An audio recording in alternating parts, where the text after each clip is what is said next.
hermanos. Saludos, Dios les bendiga. Bueno, un día más que el Señor nos regala también para poder compartir, ¿verdad? Como iglesia. Y qué importante siempre poder compartir de todos esos dones, esos regalos que Dios nos regala. Precisamente es esos dones que Dios nos da. Y hoy queremos compartir un poquito también, especialmente para nuestros hermanos que son católicos, que a veces pues ciertamente la iglesia como madre y maestra nos va guiando, ¿verdad? Nos va orientando, y ciertamente mediante celebraciones, mediante ritos, nos vamos adentrando ahí a este gran misterio, ¿verdad? Que es el misterio de la Trinidad, Dios que se hace presente en nosotros, y pues poco a poco nos lleva a esa celebración. Y hoy precisamente queremos compartir un poquito sobre lo que es la liturgia. La liturgia, ¿qué es la liturgia? ¿Quién celebra en la iglesia? ¿Qué significa liturgia? ¿Qué tiene que ver la liturgia con la iglesia? ¿Por qué la iglesia utiliza mucho ese término de liturgia? Y todo lo relacionado con lo que es liturgia. Entonces pues la idea es pues compartir un poquito, ¿verdad? Porque a veces más necesario la vivencia y la experiencia que el conocimiento como tal, ¿verdad? La iglesia sigue creyendo que es más importante la experiencia. ¿Y a qué trata si yo con la experiencia? Recordemos a Jesús, ¿verdad? Esa experiencia con los apóstoles: tomad y comed todo de él, ¿verdad? Fue la experiencia de Jesús con sus apóstoles. Esa es la liturgia. Entonces pues comenzar, hermanos, compartiendo con ustedes y decirles, bueno, ¿sabían ustedes que la iglesia nos regala un concepto, una definición sobre liturgia, ¿verdad? La iglesia muy claramente en uno de sus documentos, que la iglesia nos ha regalado en el Magisterio, la Sacrosanctum Concilium, precisamente nos habla de lo que es la liturgia, ¿verdad? Y nos comenta que nos dice la Sacrosanctum Concilium que la liturgia es el ejercicio del sacerdocio de Jesucristo. O sea, Jesús sigue celebrando, ¿verdad? Jesús sigue presidiendo, Jesús sigue manifestándose aquí en su iglesia, y eso es lo más bonito que nos regala ese documento de la liturgia, ¿verdad? O sea, lo que en latín se conocía como el mediator dei hominum. Jesús es el mediador, ¿verdad? Jesús es el que viene y sigue celebrando y nos sigue hablando a nosotros a través de sus ministros ordenados, ¿verdad? Qué importante, a través de sus ministros ordenados Jesús nos sigue hablando. Y pues recordar, ¿verdad?, que el término liturgia es un término griego, ¿verdad? Leit ergon, ¿verdad? Que significa obra del pueblo o servicio público. ¿Quién hacía liturgia en aquel tiempo? Pues liturgia era un tipo de trabajo, lo hacía. Era un tipo de servicio que normalmente se podía realizar. Tanto el ingeniero como el arquitecto como el abogado hacían liturgia, ¿no? O sea, prestaban un servicio público a la sociedad.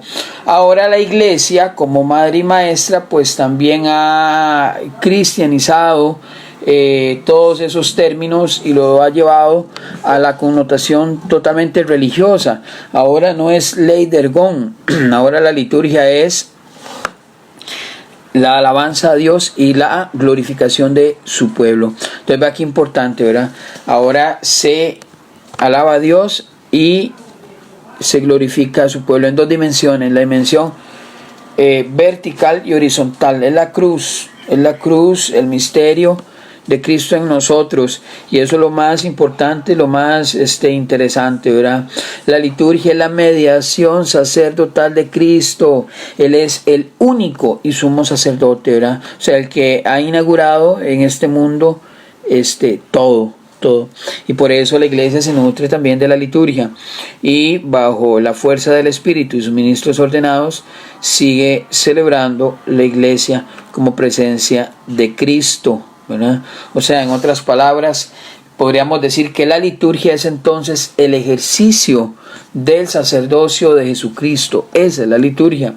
Cristo sigue celebrando, Cristo sigue estando presente en su iglesia, y no porque yo lo diga, no, está en el Evangelio de Mateo, en todos los evangelistas, la mayoría, Mateo, Marcos y Lucas, los sinópticos, ahí se encuentra cuando dicen: y he aquí que yo estaré todos los días con ustedes hasta el fin del mundo. O sea, Jesús sigue celebrando en su iglesia, sigue celebrando en la liturgia de su iglesia, sigue celebrando también como comunidad, y eso es lo más lindo y lo más importante. Por eso la iglesia, en toda su estructura, en todos sus ritos y en toda su doctrina, se acerca también a ese misterio trinitario, a lo que es la Santísima Trinidad, de una manera muy hermosa, con rúbricas, con signos, con ritos, con ornamentos sagrados, con tantas cosas donde la iglesia se acerca y nos va guiando, ¿verdad? Y lo podemos encontrar en muchos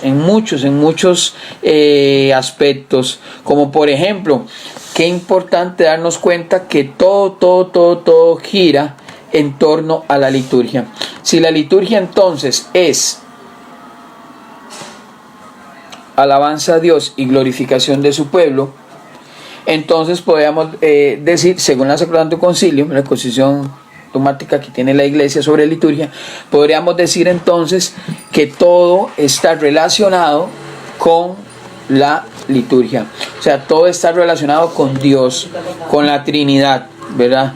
Eso es muy importante. ¿Por qué? Porque la iglesia no se apropia, sino se encomienda la misión y se confía la misión que Dios le ha comendado. O sea, la iglesia, en lo que son, por ejemplo, si hablamos de objetos sagrados, los ha visto como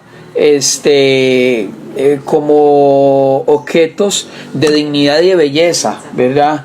Entonces los ha llevado a un respeto total en lo que es la liturgia. O sea, han servido para algo. Comenzando, hablemos de la liturgia a nivel macro. Hablemos de los templos. No sé ustedes, hermanos católicos, si se han preguntado el templo, ¿verdad?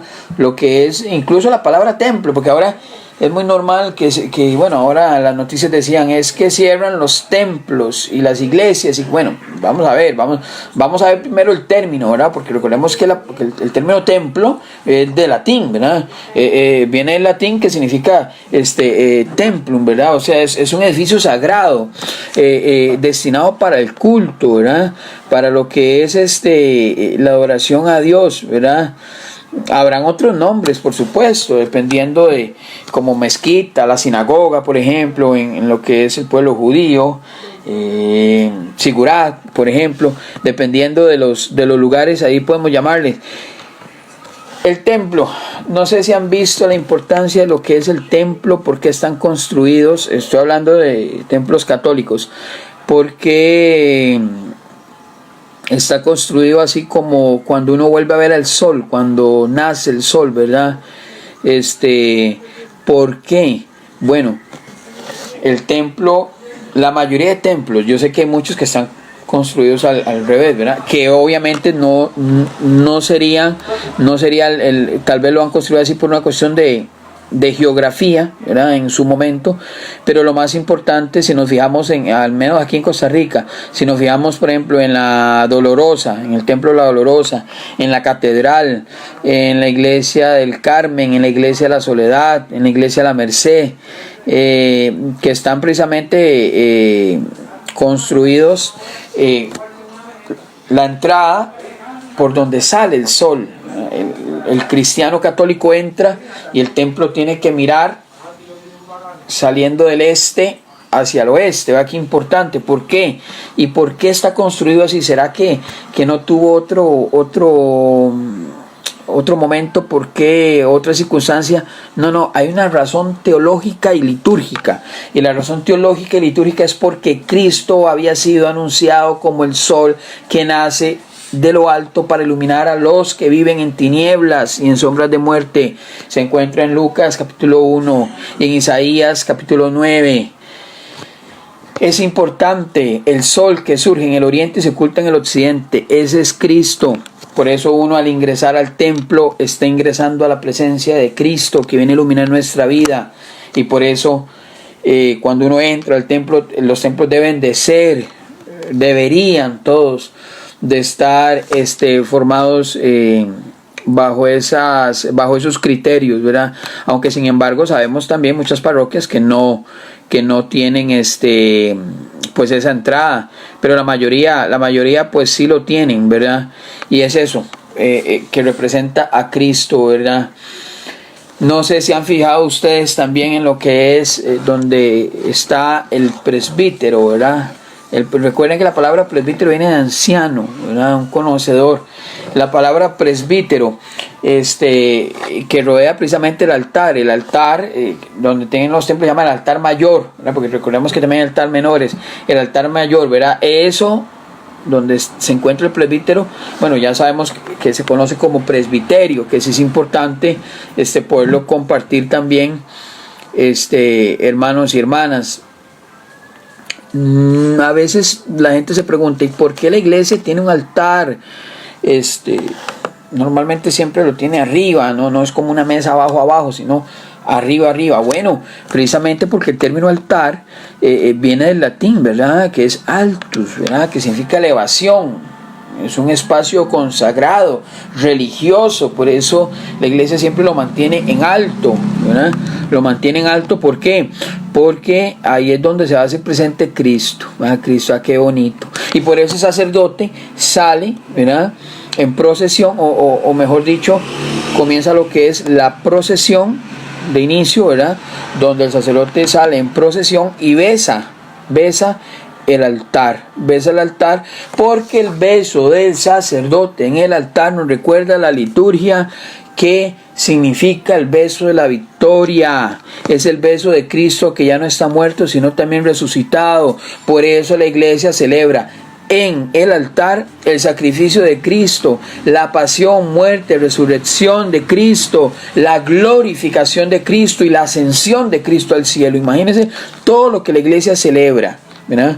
Todo lo que la iglesia celebra. O sea, la iglesia celebra grandes misterios y hace presente esos grandes misterios en el altar, cosa que a veces otras congregaciones no lo pueden entender. Otras congregaciones, ¿cómo va a ser posible que la iglesia pueda hacer presente el sacrificio de Cristo? Claro, Cristo se hace presente en el altar de una forma incruenta, pero de igual forma en la cruz se hizo presente y entregó su sacrificio de amor de una forma cruenta. Entiéndase cruenta como con derramamiento de sangre, entiéndase incruenta sin derramamiento de sangre. Cristo en el altar se entrega bajo un mismo sacrificio de amor.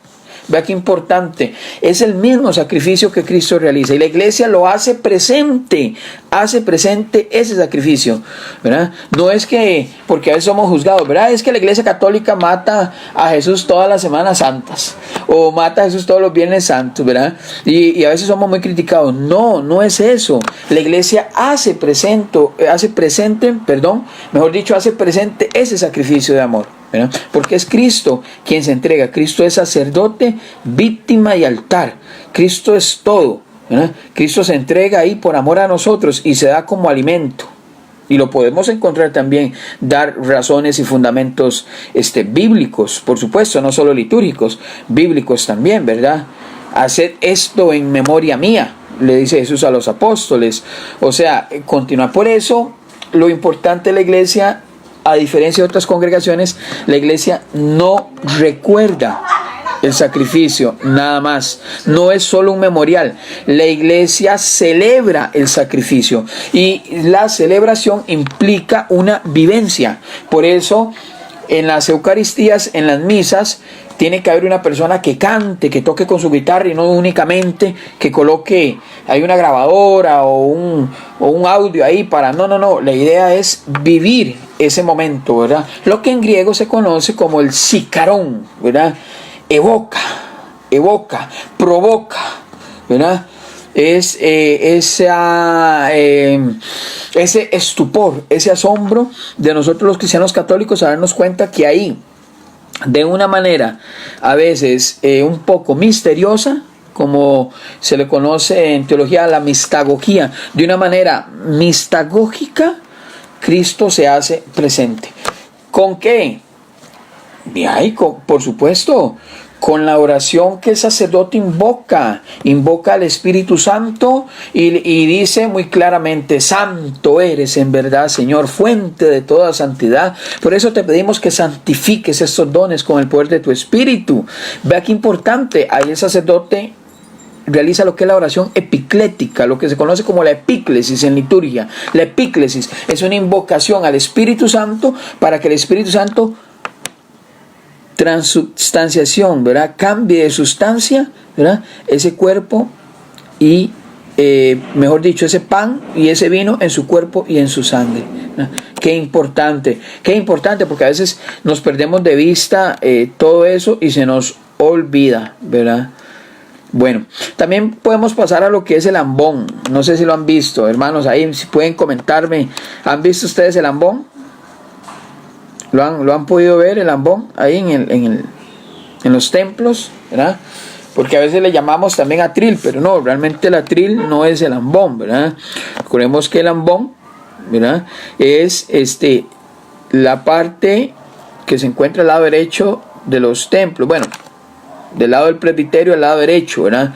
Recuerden que el ambón, ahí donde se proclama la palabra, pues Cristo quien nos habla. Es Cristo quien nos habla.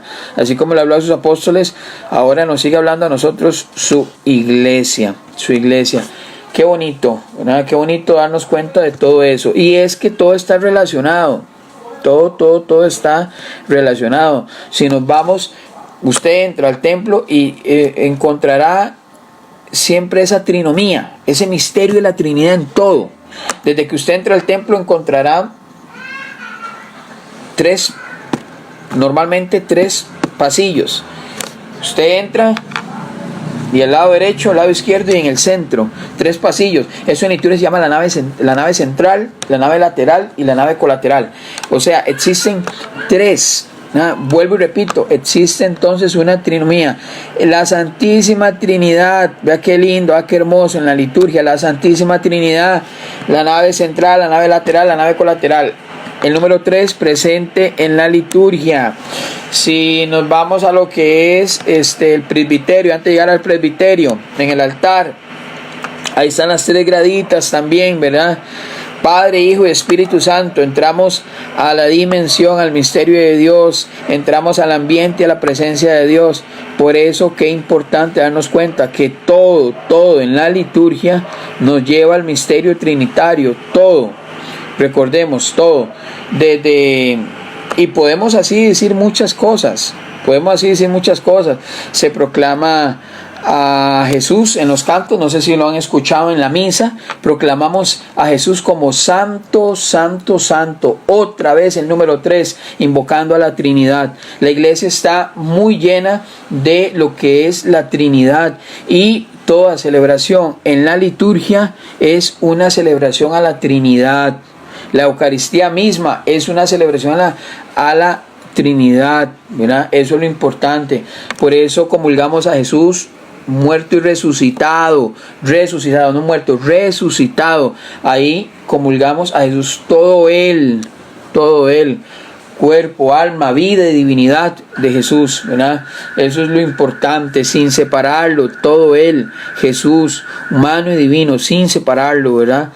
Lo que en teología se le llama la hipóstasis, ¿verdad? La unión hipostática, la naturaleza humana y divina en Cristo, todas sus etapas, todo comulgamos a Cristo. Eso es lo hermoso que nos regala la liturgia, ¿verdad? Es lo hermoso. Y para nadie es un secreto. Nosotros los católicos, cuando asistimos a la Eucaristía, recordemos que siempre el rito, el número 3, significa perfección total.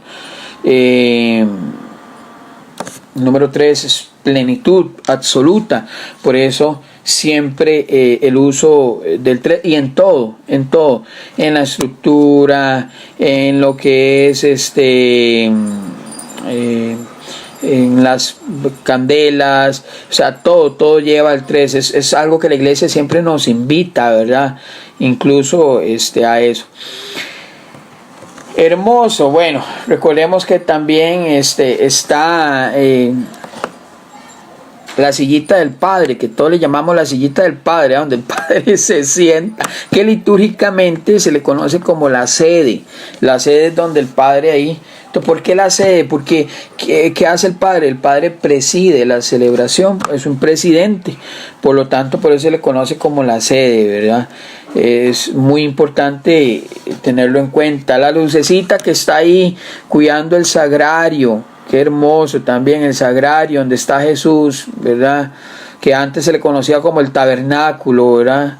Lo que en el Antiguo Testamento contenía el maná, el arca de la alianza, ¿verdad? El arca de la alianza que contenía la presencia de Dios. Imagínense, los signos de la presencia de Dios. ¿Qué eran? Bueno, el báculo, ¿verdad? Que reverdecía de Aarón, el maná, pan caído del cielo, conocido también como ¿qué es esto? ¿Verdad? Para los israelitas, maná, ¿qué es esto? ¿Verdad? Traducido. Y también las tablas de la ley. Entonces, va que importante. Ahora esa arca de la alianza, ahora va a ser el sagrario donde está Cristo presente, vivo, actuante, ¿verdad? Porque a veces queremos definir a Dios. No. Recordemos que la definición de Dios va más allá. Dios no se define por lo que es, sino por lo que hace, igual que Cristo, por lo que hace y viene en nuestra vida, y por eso le comulgamos y le recibimos y le pedimos perdón también por nuestras faltas. ¿Cómo se llama el cosito que el Padre se coloca acá para ejercer los sacramentos? Ahora que mucha gente quiere y anda buscando confesarse, ¿verdad? Y la iglesia dijo ahorita no, y entonces están enviando cartas al Vaticano para que el Papa dé indulgencias y bueno, ¿cómo se llama? Ok, recordemos que se llama la estola, ¿verdad? La estola, que es lo que el sacerdote utiliza, que antes también lo usaba la gente de clase alta, ¿verdad? Como grandes bufandas, pero que la iglesia en cierto modo también ha cristianizado, ¿verdad? Ya no solo los va a distinguir los de la alta sociedad, sino más bien va a ser un signo que representa la autoridad de un pastor, ¿verdad? De un pastor. Eso es lo importante. Y también, no sé, hermanos, si ustedes saben cómo se llama esa capa, le llaman capa, los chiquillos le dicen capa a lo que se coloca el sacerdote, ¿verdad? Que a veces de color morado, rojo, verde o blanco, ¿verdad? Dependiendo del tiempo en que estemos, conocida como la casulla, ¿verdad? La casulla, igual que es una palabra que viene en latín que significa casita, ¿verdad? Es la casita, ¿verdad? Que que el sacerdote se coloca, se reviste, ¿verdad? Se reviste. ¿Por qué? Porque por encima de toda virtud debe brillar eso, el amor, ¿verdad? El sacerdote es la caridad pastoral, lo que significa esa casulla que se coloca el sacerdote. Y la faja que se amarra, que no es ninguna faja, o el cordón, que le llaman algunos, ¿verdad? Se conoce como el cíngulo, ¿verdad? Que en un principio el origen pues puede ser un poco chavetado para algunos, ¿verdad? Pero el origen pues no era algo de los cordones que el padre se colocaban para que no majaran el alba, ¿verdad? Que es la vestimenta blanca que se colocan por debajo, y entonces para no majar el alba, entonces, bueno, para no ensuciarnos, ¿verdad? Entonces usemos, pero no, ya la iglesia nos regala las catequesis y ya nos dice que eso se llama el cíngulo y que el sacerdote se lo coloque y se lo amarra también como un signo de castidad, signo de celibato, de castidad. Ahora el sacerdote también se lo amarra como un signo de castidad, ¿verdad? Que él no debe contaminarse, ¿verdad? Con el pecado, ¿verdad? Con el pecado, ¿verdad? Un signo de pureza, ¿verdad? Sin que nada impuro pueda adherirse a su cuerpo y demás. Qué bonitas las catequesis que la iglesia nos regala. Y también pues el símbolo también es muestra del látigo, ¿verdad? Con que flagelaron a Jesús. Es una visión, una catequesis muy antigua que la iglesia nos regala hace mucho tiempo, ¿verdad? Por eso era algunos símbolos de color púrpura, ¿verdad? Color rojo, ¿verdad? Recordando la sangre de Cristo flagelado, como lo dice la palabra, esos 50 latigazos menos uno, ¿verdad? Que nos habla la Sagrada Escritura, es muy importante. Bueno, el alba, otra palabra que viene del latín, ¿verdad? Que significa blanca, ¿verdad? O sea, el alba es precisamente aquello que el sacerdote se coloca, ¿no? Y era también muy utilizado en la antigüedad, ahí no lo vamos a negar, ¿verdad? Y llegaba hasta lo era largo, llegaba hasta los pies. Lástima que aquí no hay una foto ahí para poderles compartir, ¿verdad? Pero igual, del latín albus, blanca, luz, ilumina, ¿no? Eso es lo más importante, eso es lo más interesante, ¿verdad? Y existen pues otros implementos como la capa pluvial, el humeral, ¿verdad? Etcétera, etcétera, que el sacerdote también pues realiza de una manera. Qué importante, ¿dónde coloca el sacerdote el cuerpo de Cristo? La hostia, JHS, Jesus Hominis Salvator, Jesús hombre salvador. ¿Dónde la coloca el sacerdote?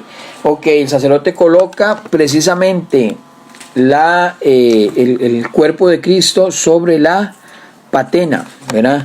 Patena que viene del griego, pané, ¿verdad? De pané, aquí importante, ¿verdad? Que es el platillo en el que se pone la hostia durante la celebración eucarística. Qué lindo, qué lindo. Ahora, podremos ir a los orígenes. Podemos ver, bueno, ¿y cómo era el platillo que Jesús tenía? Qué importante, se han hecho la pregunta de qué material era. ¿Que tenía Jesús un platillo? ¿Tenía Jesús una patena? ¿Qué es lo que tenía Jesús? ¿Utilizó su mano? ¿Verdad? Si nos vamos al origen de todos estos ritos litúrgicos, pero que la iglesia, más que ver el origen, lo que nos quiere es catequizar. Nos quiere decir que nos ha enseñado como una mamá a apreciar todos estos dones que la iglesia nos regala, especialmente el don absoluto que es Cristo, ¿verdad? Que se entrega por amor a nosotros. Nadie me quita la vida, yo la doy, dice Jesús. Nadie me quita la vida, yo la doy. Es una oblación, ¿verdad? Por eso nosotros pues vivimos esa Eucaristía, esa acción de gracias, Eucaristos en griego, ¿verdad? Eucaristía para los romanos era fiesta,